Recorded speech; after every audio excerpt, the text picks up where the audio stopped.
selamat datang di channel YouTube saya. Sebelumnya, perkenalkan saya Kini Natasha dari mahasiswa PPG IPS UNY Gelombang 2 tahun 2023. Di sini saya ingin berbagi aksi nyata mengenai penelitian tindakan kelas yang telah saya susun, yang nantinya akan saya laksanakan di SMP Negeri 4 Depok Sleman, Yogyakarta. Langsung saja ya, silakan menyimak. Di sini saya akan menjelaskan dulu tentang pengantar dari pengertian penelitian tindakan kelas. Penelitian tindakan kelas adalah suatu bentuk penelitian yang bersifat reflektif dengan melakukan tindakan tertentu agar dapat memperbaiki atau meningkatkan praktik pembelajaran di kelas secara lebih profesional. Kemudian, menurut KBBI, objek dalam sebuah penelitian diartikan sebagai hal, perkara, atau yang menjadi pokok pembicaraan. Dapat pula diartikan sebagai benda, hal, dan sebagainya yang dijadikan sasaran untuk diteliti atau diperhatikan. Oke, dalam penelitian kali ini, kondisi objek penelitian yang saya buat adalah objek yang menjadi sasaran dalam PTK yang akan saya lakukan adalah dari unsur peserta didik atau siswa. Unsur yang akan saya teliti adalah berkenaan dengan berlangsungnya kegiatan pembelajaran yang ditujukan dengan adanya minat, motivasi, aktivitas peserta didik selama proses pembelajaran berlangsung.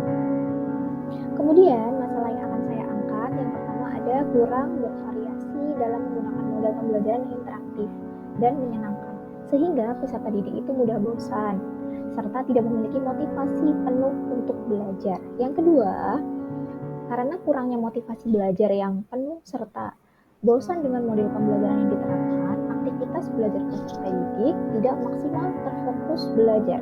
Justru ada yang asyik mengobrol dengan teman atau mengerjakan tugas lainnya atau tugas mata pelajaran lainnya. Nah, dari adanya permasalahan yang sudah dijelaskan, maka saya mencoba membuat sebuah penelitian tindakan kelas dengan dua permasalahan. Yang pertama ada motivasi belajar, yang kedua ada aktivitas belajar. Nah, solusi permasalahan secara umum, saya membuat ada dua solusi dalam menangani permasalahan yang muncul di kelas 9A SMP Negeri 4 Depok Sleman setelah saya melakukan observasi awal dan praktek terbimbing. Yang pertama ada menerapkan model pembelajaran yang menyenangkan dan interaktif. Yang kedua, menggunakan media cetak dalam pembelajaran interaktif, sehingga peserta didik dalam pembelajaran IPS akan menunjukkan aktivitas belajar yang padat. Nah, ketika aktivitas belajar yang padat, mereka tidak akan ada waktu untuk mengobrol atau mengerjakan hal lain di luar pelajaran IPS.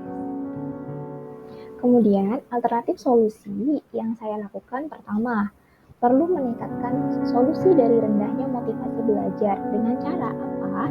Dengan cara membuat model pembelajaran yang menyenangkan, sehingga mereka akan tertarik dalam pembelajaran IPS.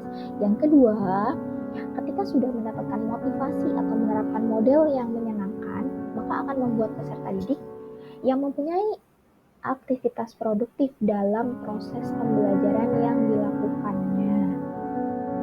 Selanjutnya, rencana aksi dari solusi yang ditawarkan tadi ada dua. Yang pertama, aksi pertama akan saya mulai dengan membuat model pembelajaran kerjasama, yaitu model pembelajaran cooperative learning, sehingga adanya aktivitas bersama-sama, supaya tidak ada yang mengobrol di luar materi pembelajaran. Yang kedua, adanya penjelasan tersebut, maka saya membuat skenario penerapan model pembelajaran kooperatif tipe make a match atau kartu berpasangan untuk meningkatkan motivasi belajar serta aktivitas belajar peserta didik khususnya kelas 9A SMPN 4 Depok Sleman Yogyakarta. Nah, dari adanya alternatif solusi yang saya tawarkan, kemudian dari saya menarik kesimpulan muncul dari penjelasan yang telah saya jelaskan tadi, saya menyimpulkan akan membuat penelitian tindakan kelas yang berjudul upaya meningkatkan motivasi dan aktivitas belajar peserta didik menggunakan model kooperatif tipe make a match di kelas 9A SMPN 4 Depok Sleman Yogyakarta.